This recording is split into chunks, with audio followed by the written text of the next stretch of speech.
Hi! Today I thought we could do a get ready with me because I have a lot of thoughts. And particularly I wanted to rant about the state of the beauty industry nowadays, as well as the state of the beauty community. Without further ado, let me get into the bunch of stuff that I brought for this video here on my rainbow couch. And let's get going, because I also want to hear your opinions about what I'm gonna discuss here. Oh, and by the way, hi, my name is Mia, and this is My Virtual Vanity, a place where we both love makeup and we're quite critical of it. I'm trying to hit back my stride, my mojo after a long break in filming, so excuse any awkwardness. I am in that area where I'm trying to come back, but I don't really like anything that I film, so I'm going to start with good old primer, and this is the Essence Hello Good Stuff. Apparently it's supposed to be glowy, it's supposed to be hydrating. I don't think it does much of anything. Like it does hydrate, but so does a moisturizer. So speaking of Essence and like other low price brands, haven't you guys noticed that makeup prices have gone absolutely bonkers bananas? Like, I know we're in a recession, in an inflation period, but my god, they've gone completely crazy. All of these unknown or even, you know, already known brands sprouting up like mushrooms after rain, asking for your kidney and your firstborn and your hand in marriage for a makeup palette, which is in essence dust, colored dust. It just boggles the mind. Going with foundation, and this is a custom mix. This is a mix between the Wet n Wild Tinted Hydrator, because the lightest shade was a bit too olive for me. So if you're more olive and just slightly darker in skin tone, you'd love that. And the Rimmel Kind and Free lightest, and you know, this is a really good combo actually.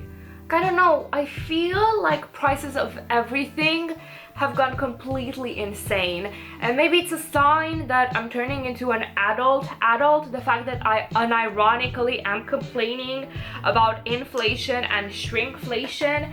And if you don't know what shrinkflation is, because I learned just this year as well, it's basically when the product stays just as expensive or even more expensive, but then the quantity is less. So it's like they're trying to rob you, but they're doing it on the stealth mode, you know? Another thing is that just living has become so much more expensive. It feels vain to just complain about the price of makeup when I unironically browsed supermarket shelves just the other day and complained about the price of cooking oil. And that made me realize that, oh my god, I need to go back to having a beauty budget.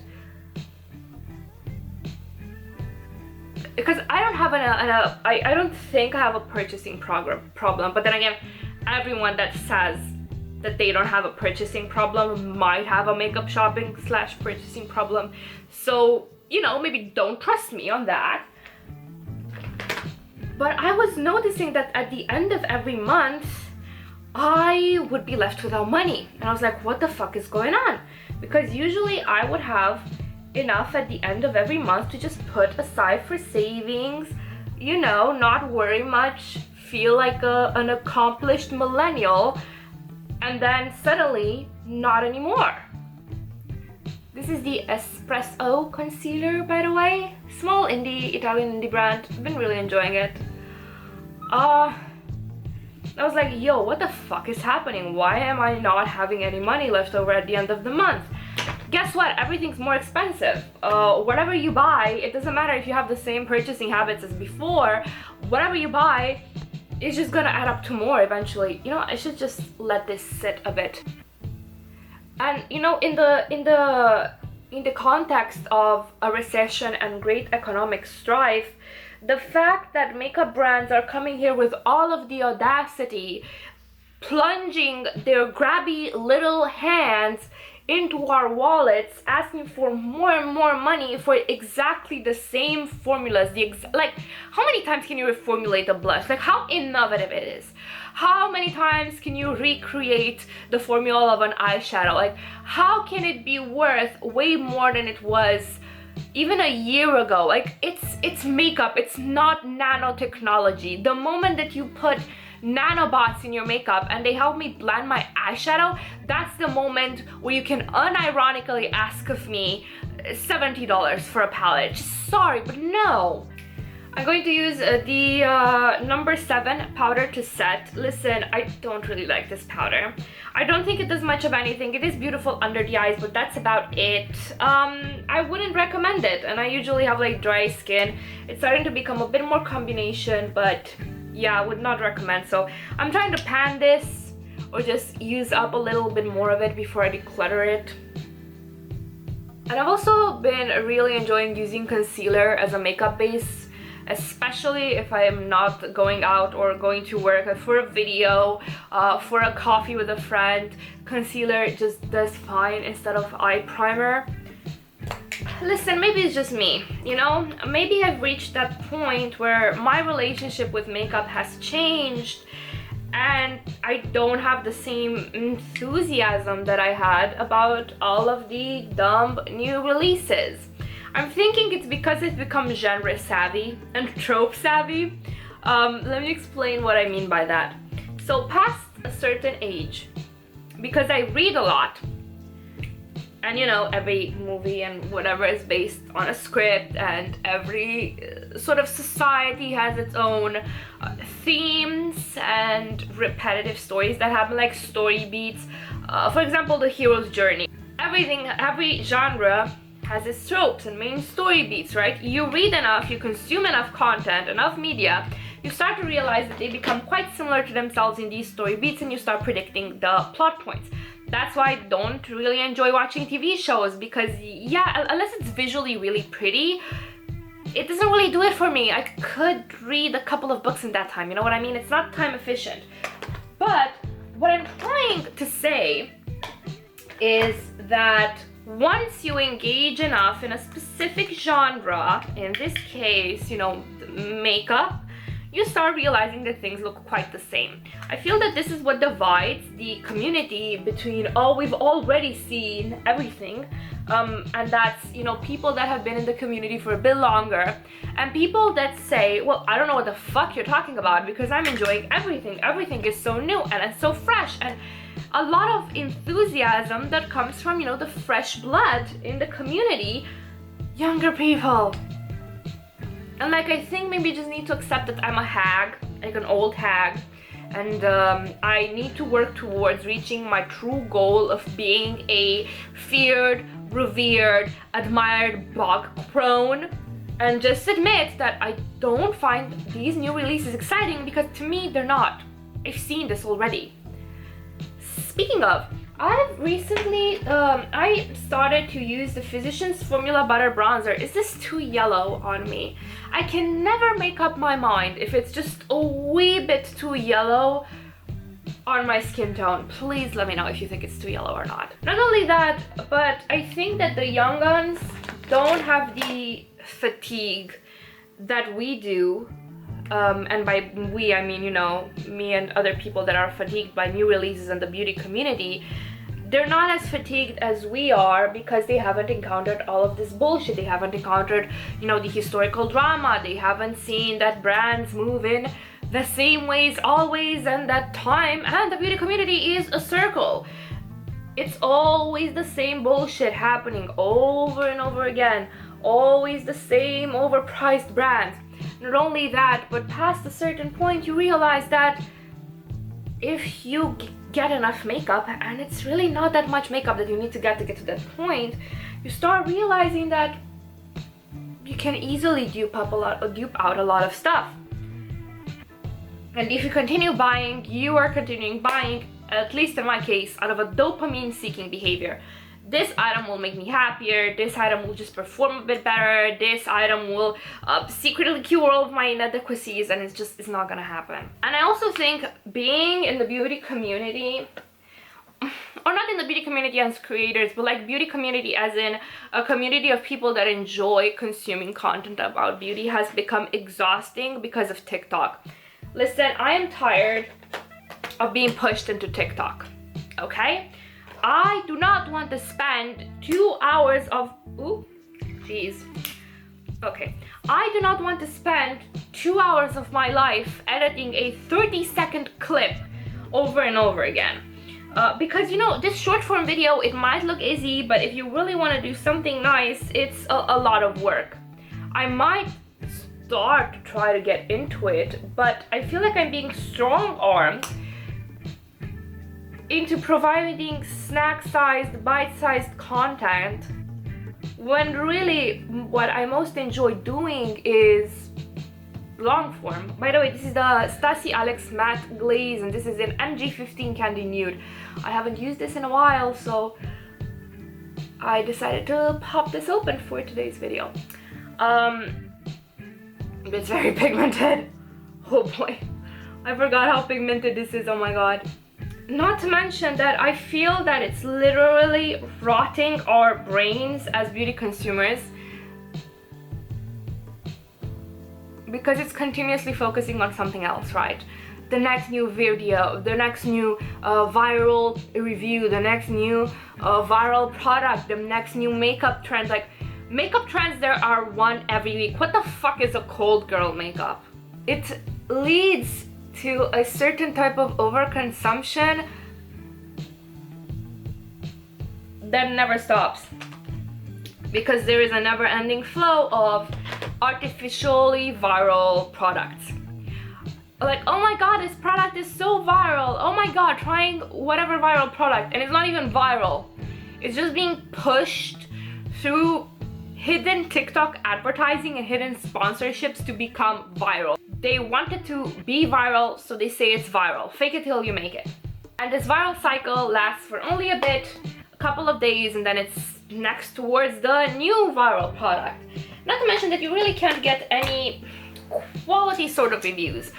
Because what can you get from 30 seconds of heavily filtered, heavily processed video? At least with long form, you can kind of catch influencers lying in the act. I'm going to use the Milani Gilded Flora. It's new to me. I really love it. It's really pretty. And I bought this to have a memory from my latest trip when visiting my friend in the UK. Like, at least with long form content, when a beauty creator would lie and say, oh, it's so blendable, it's so buttery, it's so whatever, you would see it that the eyeshadow was blending like that or not. I don't know what color to use. And listen, I get it. Maybe I'm bitter because I don't want to participate in it, but I still think that back in my day, there was a bit more transparency. Like, everybody was lying about Morphe codes and Morphe being the best thing since sliced bread, but at least you could see on the lids that Morphe was shit. What are you gonna understand about makeup performance from a short 30-second clip with 100 transitions thrown over it, playing over Bad Bunny's Safaera or whatever?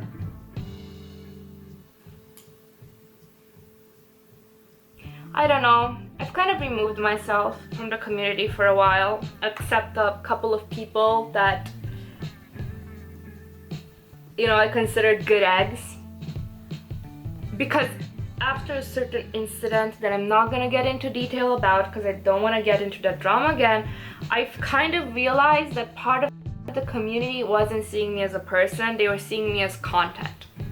And the moment that I said something in a way that they didn't want me to say it, or I had an opinion that went against the hive mind, that was the moment that I stopped being good entertainment for them, and I stopped being I don't think I ever was a multi-dimensional person to some of these people.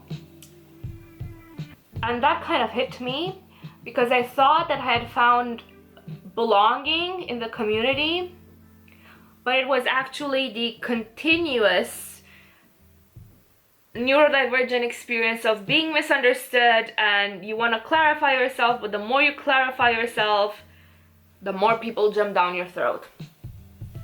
So I've kind of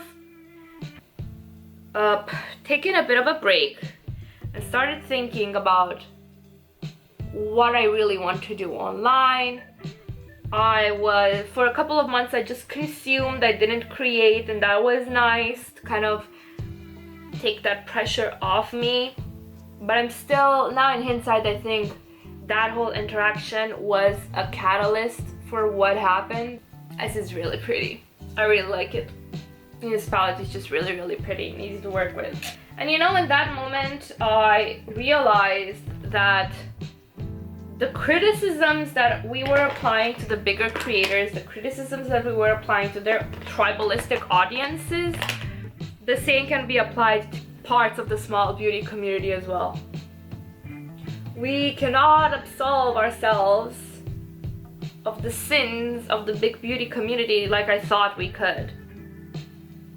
The microcosm reflects the microcosm. You just need enough time to get to it and to have an occasion to see it reflected. This highlighter is very icy. This is a brand that kind of pissed me off, so I delegated it to the purgatory of being covered with beautiful stickers.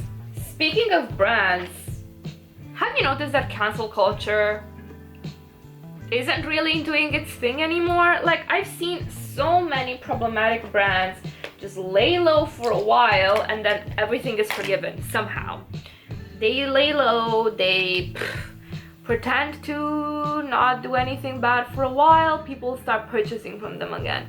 Like, it's so annoying because there is no actual true accountability. And I'm going to continue voting with my wallet, of course, but why would brands act better when they don't have the incentive to do so? Because I'm starting to think that us, the most vocal minority, were a very small blip in their purchasing radar.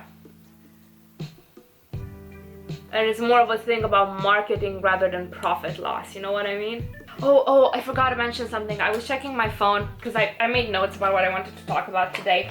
But I forgot to mention that TikTok is ruining the way, maybe not ruining, but it's a double-edged sword, right? Like, it's creating all of these aesthetics and, you know, aestheticizing your life. And that's beautiful and all, like, it helped me sometimes just live according to an aesthetic or make an aesthetic outfit or make an aesthetic makeup look. But I've seen these girls that, oh, I've got nothing to wear because the rest of my clothes don't fit my aesthetic, or oh, I need to wear only this aesthetic. And I'm like, you are literally aestheticizing your whole existence, and it can't work that way. Because human existence and human experience is much more complex than dark academia or cottagecore or whatever else, you know? You can't really limit yourself to an aesthetic the way that these TikTok girlies seem to be implying that it's normal. Like, oh, what are you gonna do? Are you gonna get pissed off that your ratty PJs aren't dark academic enough? What are you gonna do when you no longer define yourself by that aesthetic, when you grow up and you find other interests? Are you gonna have an identity crisis just because this one time you don't want to be dark academia anymore? Like, don't get me wrong, I love these aesthetics, right? And I love using them as inspiration. But I see these young kids, like young teens, trying to revolve their entire lives around them, and it's not healthy. It's a search for meaning, right? It's a search for identity, just like we did back in the days with the scene and the emo and whatever else we were doing. But this obsession of performance, right? Of living your life as a performance, as if you've got an invisible camera following you around, checking if you're aesthetic enough or not. Like, that's not healthy. It's really not. No, I think I'm done with my makeup. Look, I don't know, maybe while I was away, I distanced myself a bit from the consumerism of it all, and I distanced myself a bit from the community because I was quite disillusioned with some of the things that happened. and I've started looking at it like from the outside in.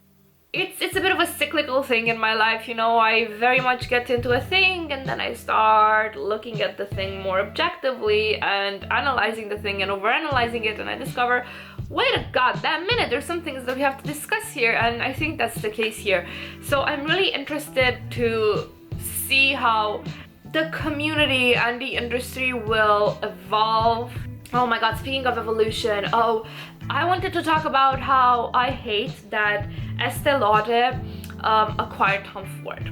Let me tell you why. I'm starting to hate these big company conglomerates creating monopolies.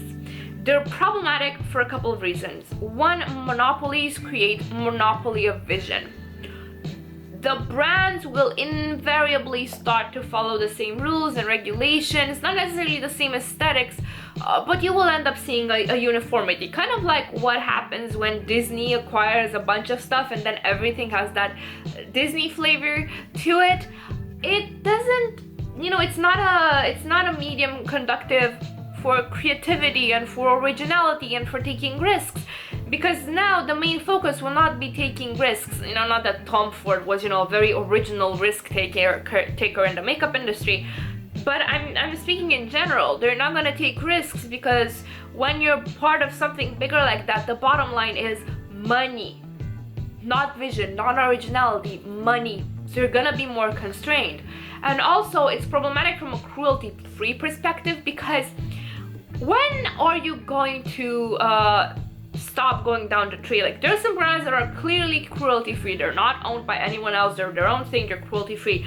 But what are the cruelty-free girlies going to do when they notice that more and more of their previously cruelty-free brands have been acquired by non-cruelty-free conglomerates? That's another issue, because if you want to go like to the mama and papa of it all and not support brands that are owned by non-cruelty-free conglomerates, even though they're cruelty-free, then you're gonna have a harder and harder time as more and more makeup brands get cannibalized by the bigger ones.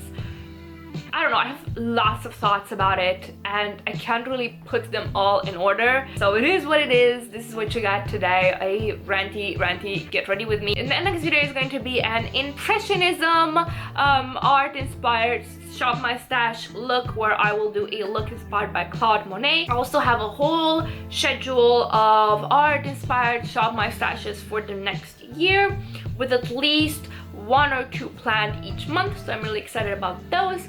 I forgot Vlogmas was a thing. I kind of, you know, time blindness, I kind of got caught by surprise by December. I'm not going to be posting a lot this December. I'll probably do a couple of videos, maybe 1 collab or 2, but you know, don't expect me to do Mia Mouse like last year's, because I'm still trying to get my bearings with filming. Anyway, let me know your thoughts down below. Thank you guys so much for watching, and please don't forget to have a wonderful evening, morning, second breakfast, third lunch, or whatever it is when where you're from. Bye!